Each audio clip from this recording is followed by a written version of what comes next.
Hey, what's up, La Familia? You crazy football-loving nutters. This is Ray Hudson, and you are luxuriating in listening to the Inter Miami podcast with the stupefyingly magnificent Jay and Alex. Two lads who are as electrifying as a hairdryer thrown into a hot tub. Stay tuned, because you know what it's going to be. It's going to be magisterial with an amplifier.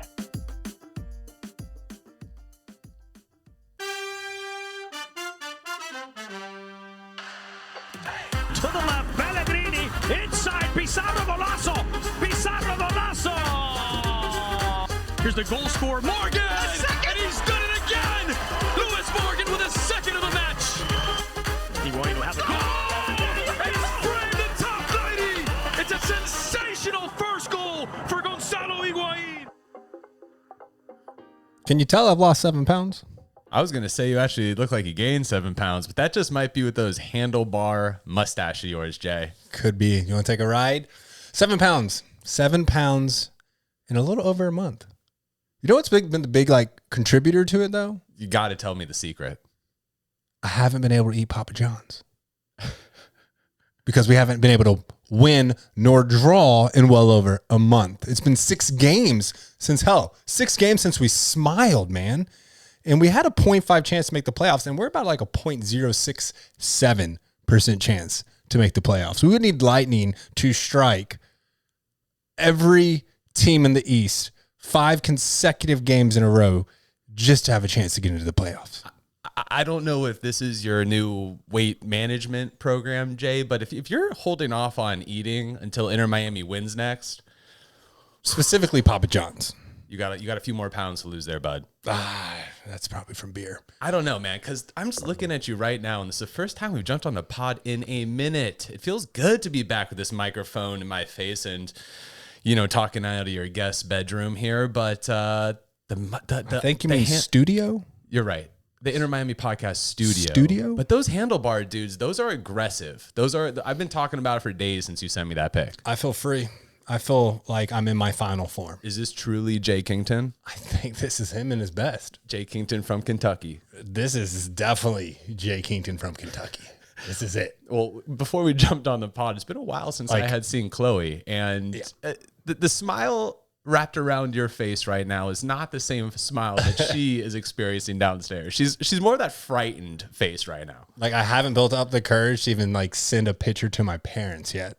Because I think they live in Kentucky, I think they would be disappointed in their only son. The big question is, what did Quinn say? Did Quinn embrace it, or Quinn likes it? Really? Yeah. Probably look like a cartoon character he's been watching. He likes it a lot. He says I'm funny, so hey, you look like the Lion King. I don't understand that, but we'll take it. Anyway, welcome to the Inter Miami podcast. A very sad and begging for a win Inter Miami podcast. I'm Jay Kington, back alongside after who knows. He's been a well-traveled man. He's been to about 7 countries in the past 5 weeks, committed crimes in 4 of them, and is wanted in 2 of them with an extradition bounty of $7.50. Not bad. I'll take it. I mean, traveling the world it's fun to get back on the road after this whole COVID stuff has just kind of put a pause on life for the last 2 years. So like Jay said, I was out in Canada, Western Canada. It's a pretty cold and desolate place out there. If you're from South Florida, there's nothing kind of up there for you.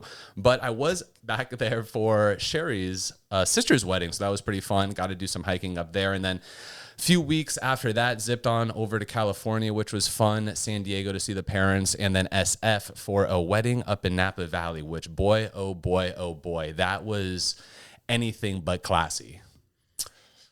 Not classy in Napa. I've not heard that, but knowing you and your group of close associates, it does not surprise me one bit, bud. We'll see what the thing was. Is the first day we really kind of kicked it off with a bang. We rented a party bus, and we took that party bus Napa to 3. Yeah, I know. Napa's the most calm, chill place out there, dude. And this is the best part. Nathan Kalin, he rented a Dodge Challenger Hemi engine. So he's cruising around Napa Valley. Like you can hear him from down the street, right? So we ended up getting a party bus dropping us off at 3 different wineries. I can tell you, after the first winery, Call them vineyards. vineyards as well. But, you know, hey, wineries we're going to go with as well too, bud. But after that first one, man, things started to get a little bit intense. By the time we got to the third, we had people hanging from the top handlebars on the bus, screaming and yelling, "You know that song by the Killers."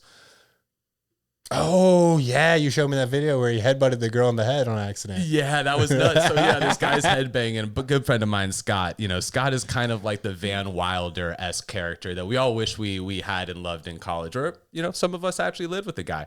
But yeah, he was headbanging his way around, and he actually ended up nailing the bride right in the face. And what did he do when he hit the bride in the head?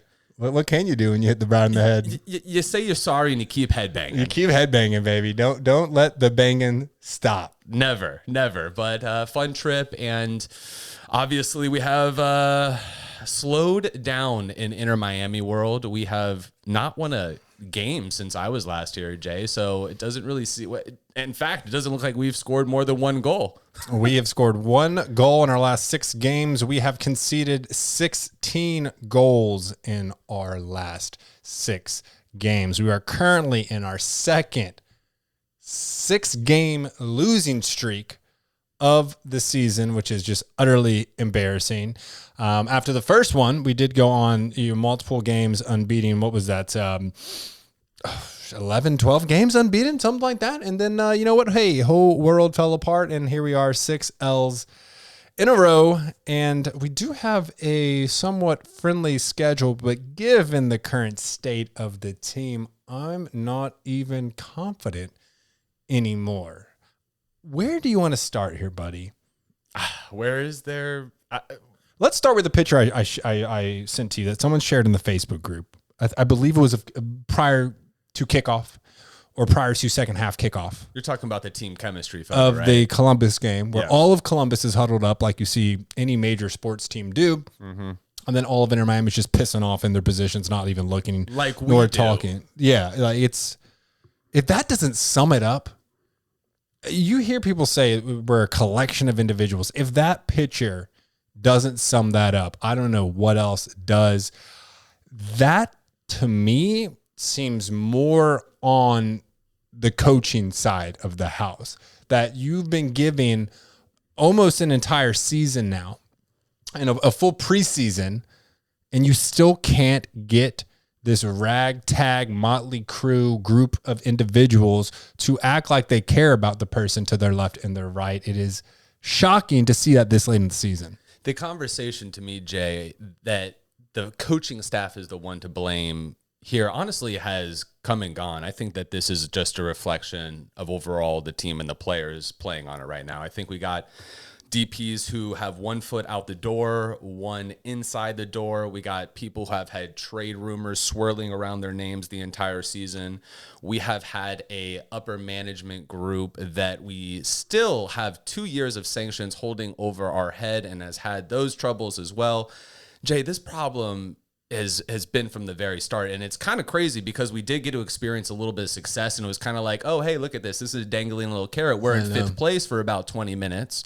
But then, boom, all of that came to a crashing, screeching halt. Rips your heart out, man. They really did give us hope. And my main question is, where the hell is Beckham? Where has he been? He was making it a point to be basically to every single Inter Miami game, and I haven't seen him in ages. Is he just folded on the team? Is he given up as well? Like this is insane. Which is surprising because he and Jorge Mas doubled down on the team too. They did. But my man's been traveling, worried about his other business opportunities as he is going on, I guess. But this is getting kind of out of hand. You mentioned the trade rumors. I mean, we'll get into it. Obviously, take this with a grain of salt because it comes from one of the British outlets, which, if you know anything about the British kind of sports tabloid outlets, they're wildly inaccurate, really, most of the time. But apparently, Gonzalo Higuain is considering retiring at the end of the season. Good riddance. I don't even care. What a mistake that has been. They could obviously get rid of Matuidi in the same breath. And then they also said that Pizarro is going back to Mexico in the next few weeks, which, again, all of this seems really aggressive from a kind of joke of an outlet, but maybe there is some truth of that. Maybe we can just clean house like we finally should and just have Henderson rebuild the team however he sees fit. Because currently this system does not work. This whole accumulation of players, everything, the system, it's broken. It's clearly broken.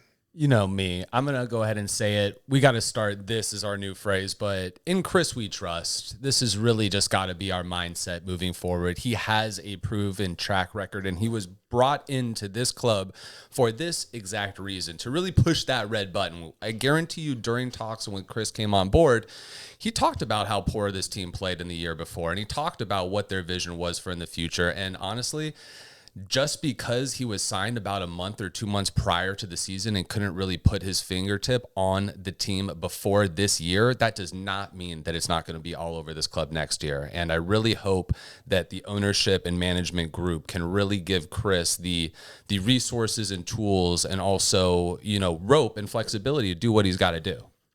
I agree with that. Because this season's over. This season is definitely over. I do agree with that. Not every signing he's made has been spectacular. I mean, it's been a while since we've really seen Jovan Jones make an impact. I know that he was dealing with some injuries, but Leardham's okay. Obviously, Gregory's great, which has been his guy since he was at Seattle that he was trying to get. So very, very happy with that. Another fact is we do have another really good defender that we haven't seen yet in Alvarado Ventura. He's been injured, and I don't even know if he's going to play one game for us this season. But a whole offseason and him really having his pick and choose of players, I think, is the best thing that can happen to the team. I do think that we need to get rid of Higuain. What'd you say? Someone called him a fat pigeon or something? What was the term? It was a fat pigeon. A fat pigeon is what's twirling around the interwebs in reference to Gonzalo Higuain. Blaise Matuidi, sometimes he's great, most times he's not. Clear him out. I wouldn't mind keeping Pizarro, but if he's gone, that's fine. We'll get a fresh start. 2 years of sanctions, $1 million each year. This will be an accomplishment because we can't completely give up faith. Like, we're not saying that the next 2 seasons are completely shot. There is a chance that Chris can really work some magic here to get some quality buys that keep everything below the budget. So this will be a test of Chris Henderson, which I believe we're faithful in. I mean, my number one question to Chris right now is, what do we have to do to get David Norman Jr. back on this club? Yeah. Because clearly that's where this season went wrong.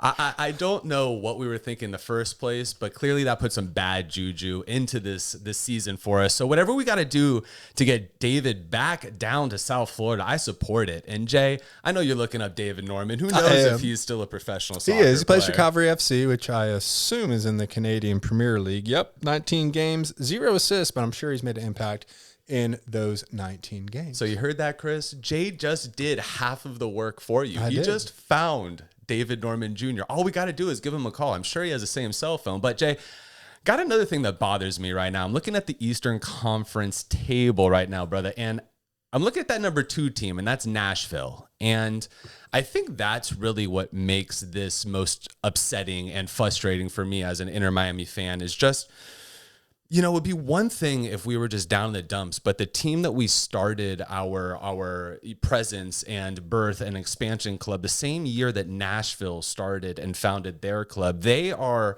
reaping all of the success that their organization has put together and the camaraderie and chemistry that they play with. And that club has really transformed their identity last year into really a defensive juggernaut, into just an offensive whirlwind of a threat this year. And, it brings a little bit of disappointment when I got to look at this table and you see some of the normal faces like your Orlando Cities and your Atlantas, but Nashville number 2.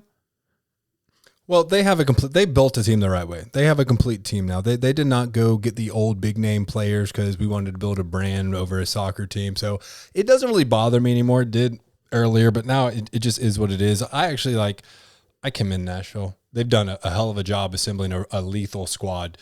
Most impressively on the defense, but now the fact that they're getting their offense so tuned is very, very scary. I mean, you're looking at these, obviously the bottom 3 teams have already been eliminated. That's Chicago, Toronto, and Cincinnati. We're still in it technically with, I don't know, probably realistically like a 0.2 chance, something like that. Not too great, but sticking with the schedule, kind of going to our schedule, is that our next 2 games are actually going to be against Toronto and against Cincinnati. Only point of concern I really have is that we barely beat Toronto when they had 10 men. What was that? 7 weeks ago, something like that. That was when McCoon hit the penalty kick to win the game. But in theory, if we can follow the same suit that we followed when we had our previous 6-game losing streak, we could go on a little bit of an unbeaten streak, get 2 wins right here. That would definitely put us somewhere with a chance. I mean, this isn't something we can just win out and get up there. We would need some other teams to drop some points. We would literally need something short of a Christmas miracle. The crazy part is, too, the number 7 team right now, Montreal, has 41 points, and we have 32, which tells you that these teams aren't running away with it, right? We were in this mumbo jumbo a few weeks ago, and obviously we've slid pretty substantially far, but it's not like one of these clubs like Montreal, DC, Atlanta are really running away. Even Atlanta, sitting in the 5th seed, has 42 points, DC in the 6th with 41, and then Montreal, as previously said, is having 41 points as well. And Jay, I got to slow you down because you actually brought this up last year. And you know me, man, I'm a gambling man myself. And as I look over this last season, 2021, we have beat Toronto and Cincinnati 2 times, and we have not yet lost to them.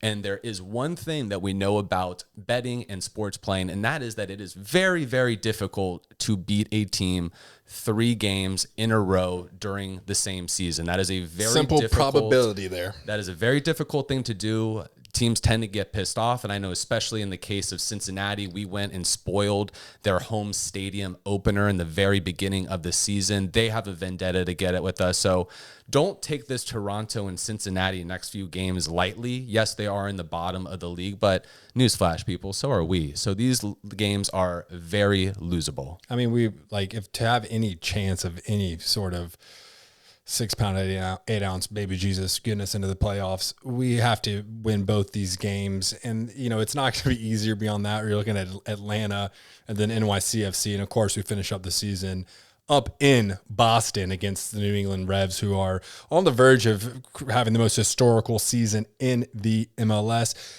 We don't know where the team's going to be right now. That was a demoralizing defeat.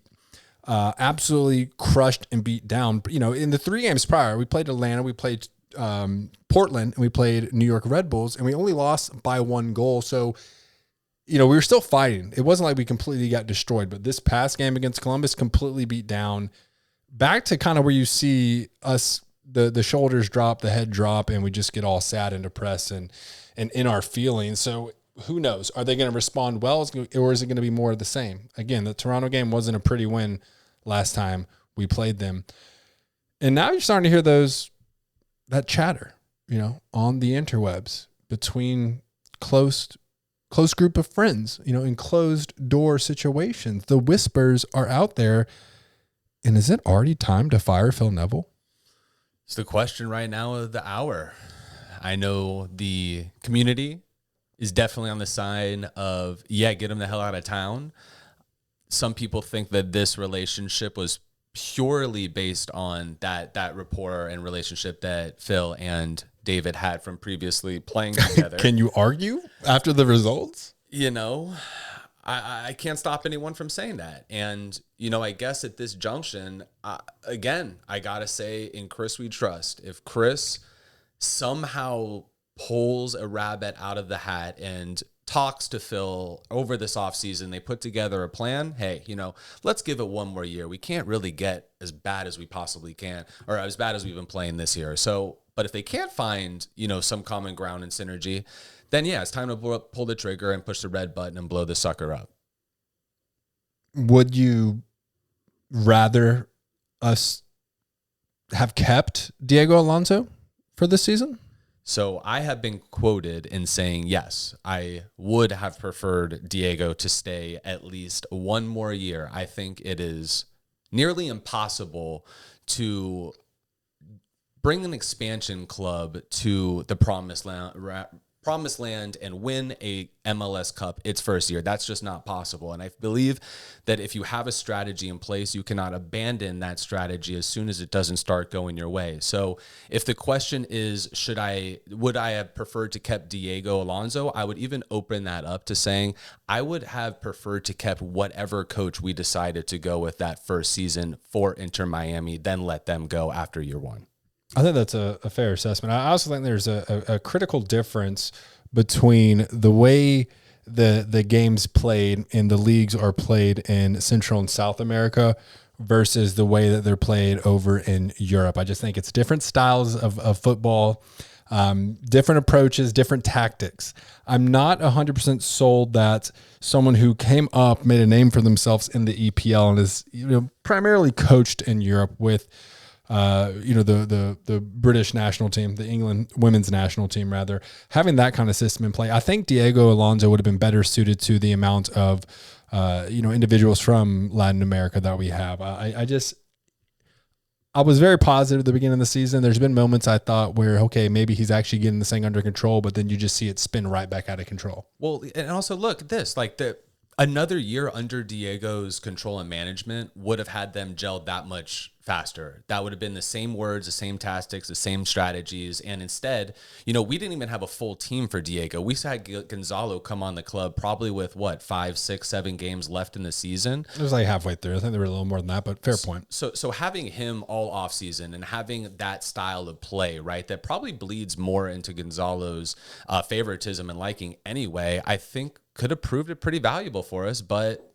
then again, Jay, we can never find out. It's tough to fully analyze and you can draw whatever conclusion you want. I think I'm more in line with what you're saying. This team, again, we lack creativity, but we also just kind of lack that fight and that drive to help out your brother to your left and to the right. You've seen it. We've struggled to move the ball around. I feel like most games we don't have possession. Most games we are severely, as far as goals go, much, much less than our opponents. Very poor finishing, which it's tough to blame a coach, but I think that kind of goes hand in hand with that confidence. Like, we see how many fouls do we still commit? Like, we can't get that under control. And then, going back to the finishing, that breakaway with Robbie, right? Very similar to the previous goal against the Columbus Crew, where Higuain was able to chip the keeper off a poor pass from the left back, and then Robbie was able to get a breakaway. And dude, you're a professional athlete and you trip over your own feet in the box, not just stumble, but fall, catch yourself, try and get back up and then fall back over. What is that? Yeah. What is that? Kind of looked like us stumbling out of miscues. Yeah, exactly, dude. I don't think DK's doing that. And you're the number 1 overall pick. And people are criticizing, he's not confident on his left foot, right? So he always wants to cut it back to his right.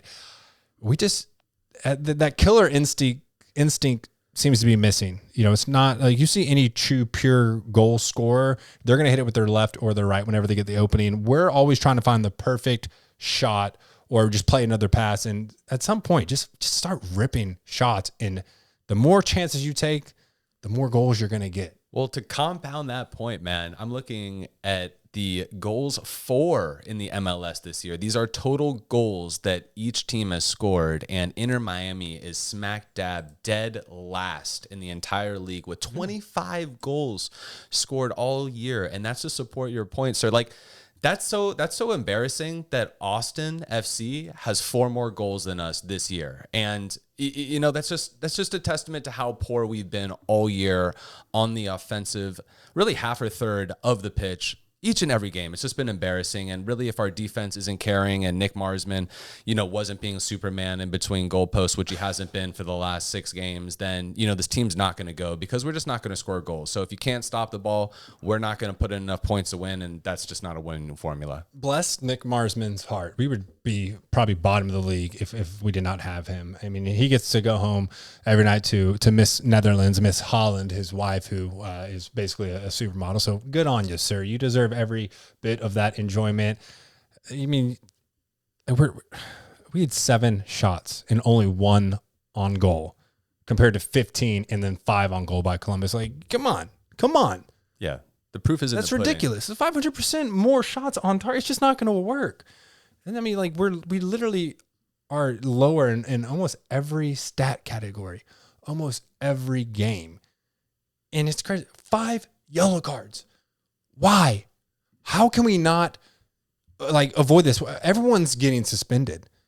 We've got multiple players on their second suspensions, going on their third suspensions. Hell yeah, we do. And we're so thin, we can't really sub them out. So we're just in trouble. We're literally enacting the hardship clause. We're getting Mabika out there, which I think a lot of people were pretty happy to see him come out there. But man, like we are depleted, and we signed from our academy from Fort Lauderdale CF, and they're not even getting playing time, nor really on the team. Like Gadiri's finally getting up there. It's bad. Well, I got good news for us. For those fans out there who keep track, God, I love you, but we're trying to recapture that first place crown of yellow cards this year, Jay. Are we going? Where are we at right now? We're sitting at 68 yellow cards this Are year. Are you kidding 68. me? Oh my! We were fighting our way down, but then we were just like, what are we doing? We got to stay true. What to place our are we in? character. Number 2. To who? San Jose Earthquake with 70. So with 5 games left in this season, I think this is something we can get done. This is obtainable. I think so. All right, let's make a TIFO. Let's make it happen. This Let's win something, team. this is where our attention needs to shift. This It's is really it. winning this crown. Take legs out. Take legs out, take souls, do what you got to do, but get above the Earthquake to win that trophy. We'll get you a little plastic one of those small little ones, like a little teacup that you can hold in your hands. Say, congrats, Inter Miami. Here's the trophy you win this year. All right. So do we have any good news we can share? Do you want to do it? Do you want to just break that little bit of little Jersey whispers? There is good news. You're absolutely right. I don't know, Jay. I think I do deserve this. I do deserve this. This has been I absolutely deserve this. one of the funniest things of 2021 in the entire year. Jay, go ahead and break down the audience of what's an update with the jerseys here for Miami. We are releasing the first edition. And I've already got a second edition planned too, so it's going to be fire. First edition of the Inter Miami podcast jersey. We're calling this one the Pink Smoke. I don't know the Spanish words, so I'm just going to go American, Pink Smoke, English rather. Jesus, look at me.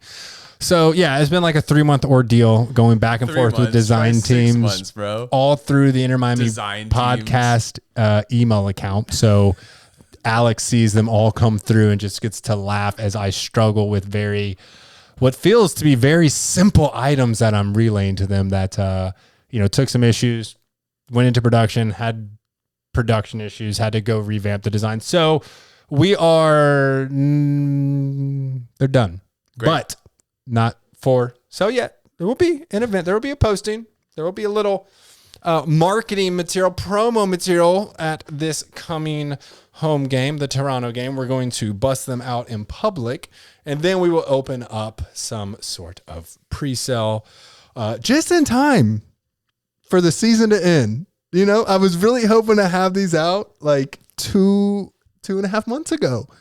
And I was like, yo, you guys need to expedite the production. You need to overnight this because people have paid and I need to be able to deliver on this. And we're 2.5 months delayed. So they're finally here.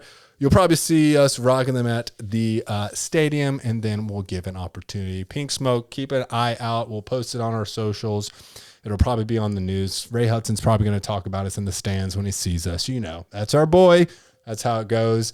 And yeah, we got a game this, what is the 20th? I don't even know what day that is. Are you like just suggesting like a model release of these jerseys? Because I think DJ Bullfog can definitely hook it up for us. Oh, he could. We could have a whole release party at Miss Q's. You're absolutely right. And I think you're underselling the listeners on how hysterical and funny this conversation that was going on overseas between Jay and his It wasn't funny for me. As he calls his wasn't funny for me. Design team now. His design team.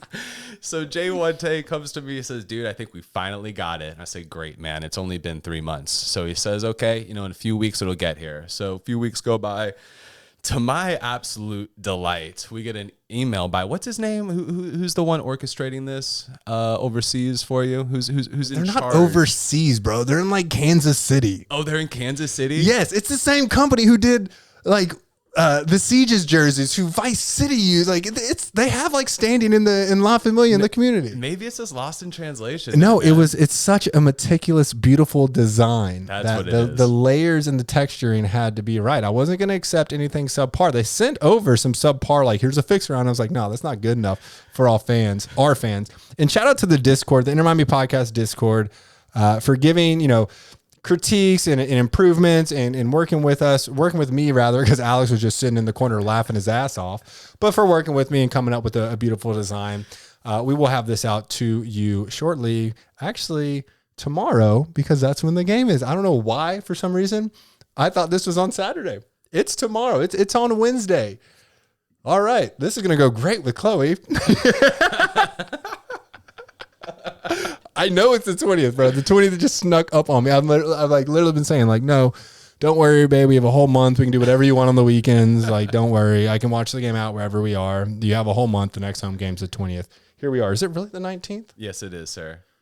And I know the 22nd's that good day at work on Friday, man. I can't wait for that one. We've been only waiting for that for 6 years of our employment. What is happening on Friday? Commission day. We're getting our 20th anniversary bonus, a real bonus. We're finally going to get a real bonus.